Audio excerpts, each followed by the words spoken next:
to occur. When I call your name, please stand. Robert Barnes. Mr. Barnes, you are here charged with the felony offenses of murder and tampering with evidence, namely a human corpse. Both of your cases are assigned to the 482nd District Court. Would you like a court-appointed lawyer to represent you in the 482nd District Court? Yes, Judge. Are you a United States citizen? Yes, Judge.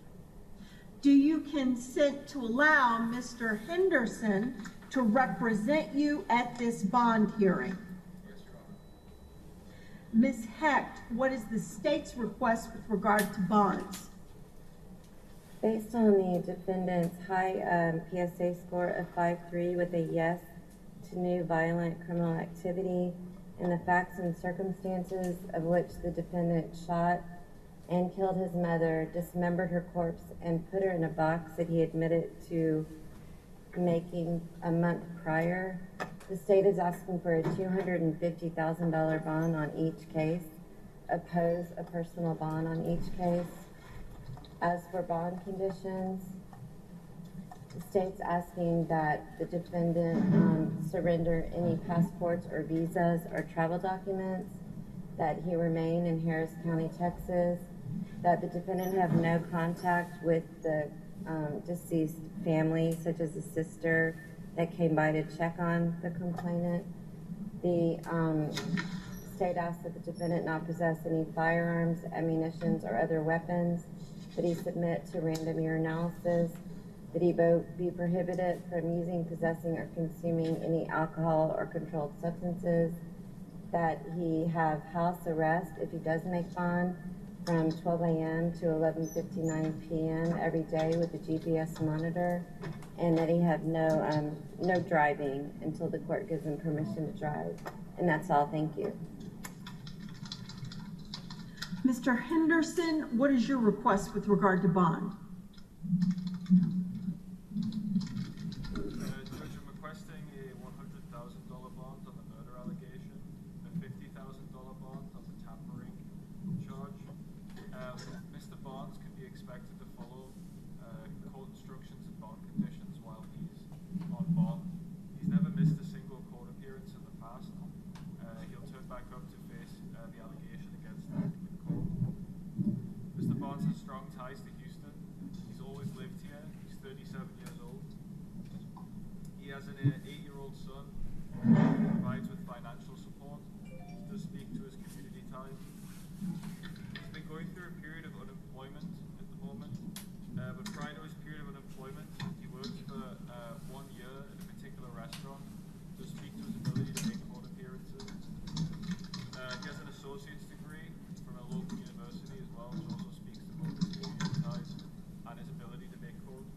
He has his own vehicle which he could use to transport himself to appearances. It's typically based on his demonstrated history of always showing up to court, and also his limited financial means at the moment, as reflected by his financial affidavit. He has no money to bond, requesting a $100,000 and a $50,000 bond.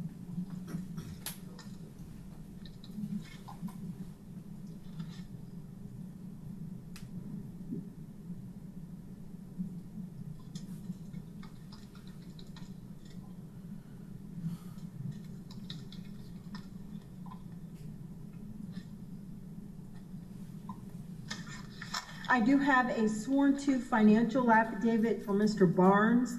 This does reflect he's lived at that house in Houston for 6 years. He is currently unemployed. He was not booked into jail with any cash on hand, no money in savings or checking. There is no information in the box with regard to how much he could reasonably pay to get out of jail within 24 hours.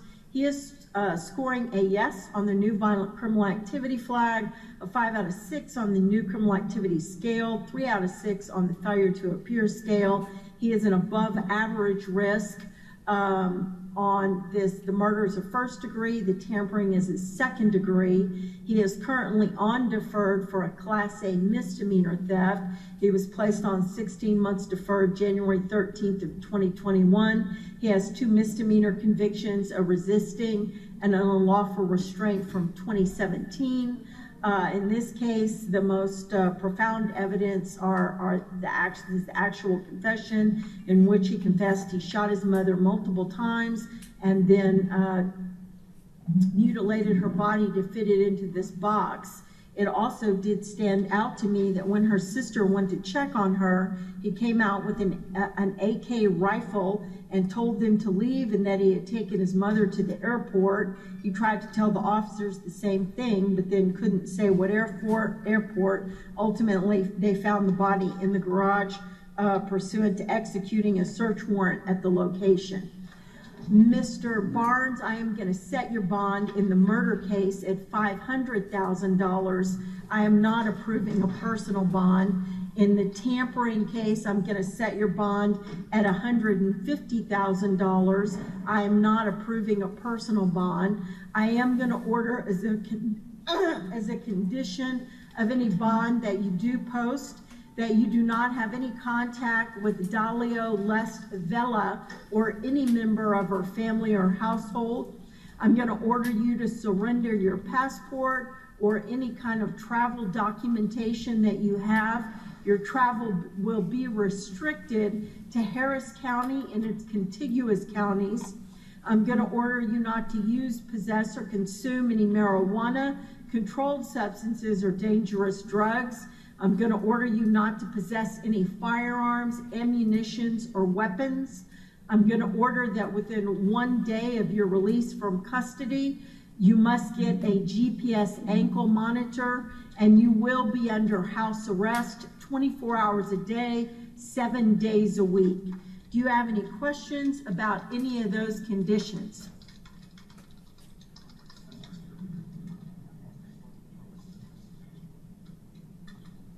He's asking if Judge, you said he cannot be in contact with any of his sisters or siblings. I'm going to order him not to have any contact with Dalio Lest Vela or any member of her household or family. It's my understanding she was the decedent's sister, so at this time, yes, I'm going to order him not to have any contact with any family members.